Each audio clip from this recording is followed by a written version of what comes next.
I'm Charles Duffy, and tonight we have a special edition of Political Pulse. Former Secretary of State Madeleine Albright, thank you so much for joining us. Good to be with you, Charles. And I just finished your book, Madam Secretary, a great book. And one of the things that amazed me is you're an immigrant. And you recounted the story in your book about coming into the New York harbor at age 11 from Czechoslovakia. You were an immigrant from.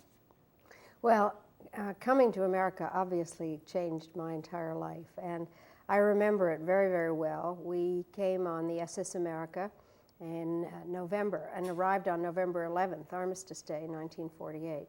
And coming into New York Harbor was everything that you'd ever expect it to be. And when I've gone back to see the Statue of Liberty, it just evokes that particular time when, with my younger sister and brother, we stood on the deck of the SS America with our mother and saw the Statue of Liberty.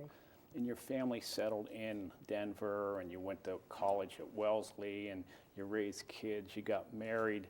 You didn't get into the workforce until you were 39 years old, and when you started working for Edmund Muskie. That's true. I had a kind of job on a newspaper in Encyclopedia Britannica shortly after I had been married, but my first real government job, and one that combined my interest in politics and foreign policy, came when I became a staff person for Senator Muskie in 1976. Mm-hmm. And it was an incredible rise. I mean, 20 years later, you were Secretary of State. 16 years later, you were the UN ambassador. Do you ever think about how quickly that happened? Well, it's a little bit like a statement that Senator Barbara Mikulski made, that we are 25-year overnight successes, because basically what happens is one building block stands on another one. And even though I didn't have a regular paying job, I had done an awful lot of volunteer work in various campaigns, and I had been getting my PhD from Columbia, and so all those various things came together. But the steps then from being a staffer to ending up being Secretary of State, I guess from the outside looks pretty quick, but it took a lot of work. You and President Clinton, when you were Secretary of State, spent so much time on the Mideast crisis, trying to solve that, trying to bring peace over there.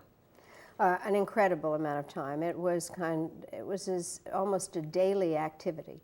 And President Clinton was remarkable because he was personally involved and actually knew every detail of the negotiations. He also knew a great deal historically about it. He was a great reader and somebody who was intellectually curious and wanted to be a part of things. And so I did a lot of the negotiating in place and went to the region a number of times. And then President Clinton is the one who really picked up the negotiations in 1998 when we were at Wye River and had talks between the Israelis and Palestinians, and then at Camp David in the summer of 2000. Mm-hmm. And there's an amazing story in the book about the Wye River peace talks. And King Hussein of Jordan had cancer. He was just getting chemotherapy, and he came to the conference. And at that point, you had been meeting for days, and you were a little bit exhausted and tired. And he came into the room, and it was a hushed scene. Both sides were there, and President Clinton explained the remaining issues. And I wrote down what he said because it was somewhat amazing. After agreement, both sides will look back and not even recall these issues you're still arguing about. It is now time to finish and to fulfill the responsibility you have to your people, and especially to your children. And it was a hushed room. Do you recall that? Oh, totally. I mean, it was an amazing scene. First of all, King Hussein had been involved in years also of negotiations and in a very difficult relationship with Israel. And when Jordan and Israel made peace, that was a very important step. President Clinton invited him to come to Wye. He and his queen, Queen Noor, came there, and we had a lot of meetings with him, and I hadn't seen him for a couple of months before, and when I did see him this time, he really had lost all his hair from cancer, and he came into this room, and we were all told that we needed to wash our hands before we touched him because he was in a very sensitive time in terms of infections, and everybody had been arguing and kind of irritated, and then he came in looking very serene, but also very sick, and made that statement, and it really, I think, changed the dynamic of the meeting. And unfortunately, both sides did not totally heed his advice, and subsequently there was much bloodshed in the Middle East. Well, it went on for a long time. Part of the thing was that we were dealing with a whole host of issues that were incremental steps in dealing with the Middle East peace, in the hopes that one step forward would lead to good functional cooperation, but it didn't. And so ultimately President Clinton called Prime Minister Barack and Yasser Arafat to Camp David in order to have longer talks. And we came very, very close in the summer of 2000, but Yasser Arafat, I now believe, was incapable of making the difficult decisions to bring about peace. And I think President Clinton recognized that, or at least you recounted that in your book, that perhaps maybe he wished he'd have spent more time maybe in going to North Korea after he saw everything that transpired with Yasser Arafat. Well, it was a very, very difficult time in terms of choice. President Clinton was coming to the end of his term, and in fact, it was after the elections in November, and the elections themselves were very unsettled, as we all remember that.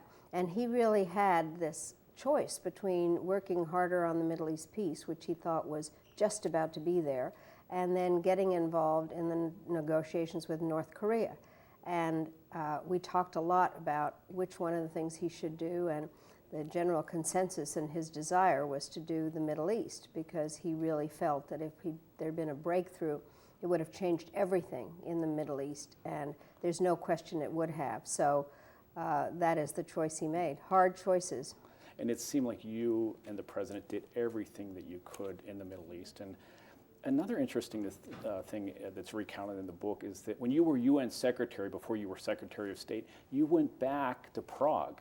And you went back on Air Force One. You came to America on a boat, and you went back on Air Force One. Well, it was quite stunning, because what happened was that President Clinton had authorized that we asked the countries in Central and Eastern Europe to be what we called partner in the Partnership for Peace, which was something before their entry into NATO. And I went there, and we picked up President Clinton in Brussels, and then flew into Prague on Air Force One. And Secretary of State Christopher was so kind to, by protocol, he should have gone off the plane with President Clinton. But he told me to go with the president. And as we went down the stairs, the president held my hand, and we walked down together. And then at the bottom of the stairs was the Czech president, President Václav Havel, a very good friend of mine. And I thought to myself, it doesn't get any better than this, to arrive on Air Force One holding hands with the President of the United States and be given lots of good kisses at the bottom of the plane by President Havel. Well, you'll never forget that. Never forget it. It was a great emotional moment. You probably had many moments like that, but when you were Secretary of State, you also went to the Vatican and you met with the Pope. I mean, another unforgettable moment. You met with him, just you and he, for, what, 30 minutes? Yes, and it was very interesting. I had met the Pope before. Actually 3 times, when he first came to the White House in 1978, when he was named Pope, then at the celebration 50th anniversary of the United Nations in San Francisco, and then when he made a trip to the East Coast to Newark. So I had met him. And when I was escorted into his study in the Vatican, I started speaking Polish with him. And he said, "But I thought you were Czech." And I said, "Well, I am, but I learned some Polish." But I spent some time with him, and he truly gave off the aura of a holy man. There just was no question.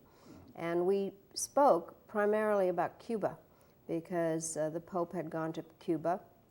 There had been the hope that he could perform the same opening in Cuba that he had done in Poland, but of course the Pope is Polish, not Cuban, and the role of the Church in Cuba is different than in Poland. But as I was leaving, I asked the Pope to pray for me. And when we exited his study, he said in front of all the reporters, "I shall do as you ask." And everybody, the reporters were so curious about what I had asked him and what was he going to do. But at that stage, I didn't say. I just said, he said he would do as I asked. Interesting. And I've seen it said in other places, but in your book it's interesting. You said that he had a large part in the Berlin Wall coming down. He went to Poland in the late 1970s and had amazing crowds. Well, the part about that is that the regime, the communist regime in Poland, allowed him to come in 1979, but it didn't want to have anything to do with his trip. And so they made, I think, from their perspective, a huge mistake, because they allowed all the local parishes to take on the logistical support of the Pope's trip. And it made the parishes and the priests realize how much independent power they really had. And then I think all your viewers will have in the last few days seen the incredible crowds that greeted the Pope in Warsaw and in Krakow. And in a communist society, people are separated from each other and they don't have a lot of communication. But the amazing part about those crowds was, and this is not a good English sentence, but it made them realize how many of each other there were. And then what happened in Poland spread throughout Central and Eastern Europe, and the Berlin Wall came down. So if one can credit any one single individual with helping to bring down communism, it's the Pope. Interesting. Let's talk about Iraq for a minute. And your successor, Colin Powell, really made the final case on behalf of the government to the world when he went to the UN, and he basically did so, now we know, based on some false evidence. But what are your thoughts about that? Well, I have been very troubled, obviously, by various parts of the Iraq War. I have said over and over again that this was a war of choice, not of necessity. But getting it right is a necessity and not a choice. I would have preferred the administration to focus on Afghanistan until the job was done. And if one reads the papers carefully, and I underline carefully because there's barely any mention of this, there are still American casualties in Afghanistan, and the whole country is not totally under control of the president, President Karzai, who's terrific. And there's a huge poppy trade that ends up being opium, and so that job is not done. And I did not believe that Saddam Hussein was an imminent threat to the region or to the United States, and so it was a war of choice. We're now learning that the intelligence was wrong, and I think that is very, very troubling, because Secretary Powell depended on it, and our troops went over there based now on the knowledge that it was false information. If it was the Clinton administration, do you think that with the experience of President Clinton that perhaps you would have realized that the intelligence was wrong? Well, I think we would have looked at the intelligence in a different way, because intelligence is just a product. And in many cases, it is not a clear product. There are a lot of scenarios presented and a lot of hedging in many ways, gray areas. And it's the product, and the policymaker is the consumer. And I think President Clinton or President Gore, which would have been more likely at that stage, would have made a different decision, and would have, Vice President Gore's actually said this, would have spent time in finishing the job in Afghanistan. Not to say that we didn't think Iraq was a terrible place. I said more things about how horrible Saddam Hussein was, I believe, than any other American official, because I did it for 8 years at the UN and as Secretary of State. So I agree with President Bush on that. It's the question of, was it an imminent threat? And I believe it wasn't, and I think that's what President Clinton and President Gore would have looked at. And I would say that I think Colin Powell's kind of upset now that it's come out that the evidence was basically not correct. But I think that the president and the vice president needed him. He was somewhat of an honest broker. The world respected him. He was a military person. And they needed him to be the person that made the final sell, I think. Well, that's what it looks like, doesn't it? And I have not spoken to Secretary Powell about this since it became clear that the information was wrong. You'd have to speak to him. But I think that it's a very hard position to be put into, because you want to, when you're Secretary of State, you do want to do what the president wants. You're part of the team. That's part of it. But you also count on being given proper intelligence and representing the diplomacy of the country, and you need to be a truth teller. So it's a very hard job, and Secretary Powell was caught in a very difficult situation. You went down to Little Rock to the governor's mansion in Christmas 1991. and the president offered you the job of UN ambassador. And I want to talk about later in the presidency, but just remember back, what was he like then? What was the president like when he offered that to you? You went down there, it was Christmas time. Yes, it was, well, it was just before Christmas in '92, and it was really amazing because I had hoped so much that I would get a job in the administration, but you never really know until the moment. And I was asked to come down and not let anybody know that I had come down because they were trying to keep all the appointments secret. But of course it was impossible to be seen in Little Rock at that time and not have people know. I waited a long time for my interview because I think we now all know that President Clinton was not somebody that was always on time. And so my interview came around 10:30 or 11 o'clock at night, and I went over to the governor's mansion. And when I went in to see him in his study, he was very relaxed, very friendly, and said to me right off the bat that he wanted to offer me the job as ambassador of the United Nations. And then he said, you know, it's a great job, and if I weren't president, I'd love to be ambassador of the UN. I wasn't sure I totally believed that, but he was wonderful. He said it was going to have cabinet level status, and we talked about the various issues that would be forthcoming. To contrast that to the end of the administration, he had been investigated ad nauseum, some of it of his own doing. At one point, he had called the whole cabinet into the White House and apologized. And towards the end, or when he was being investigated, contrast that Bill Clinton with the Little Rock Bill Clinton that you saw in 1991. Well, it was it was 8 years, and he had worked very, very hard, and I think accumulated a brilliant record in terms of both his domestic and foreign policy, in terms of the economy of the United States, and generally, I think he had done a terrific job in terms of the substantive parts of his administration. I write in the book that I thought that what happened in the scandals was wrong and sad. I think the way that he was at the end was mostly sad about leaving the job.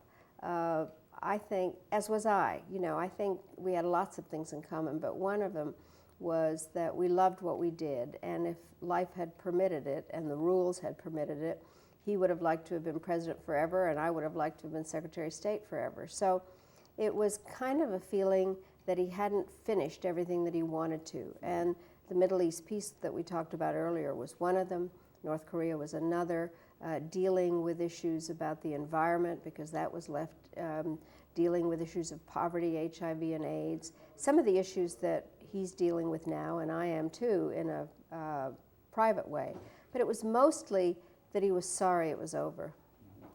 And another interesting fact reading the book is that you actually interviewed John F. Kennedy when you were at Wellesley in 1958. He was a U.S. Senator.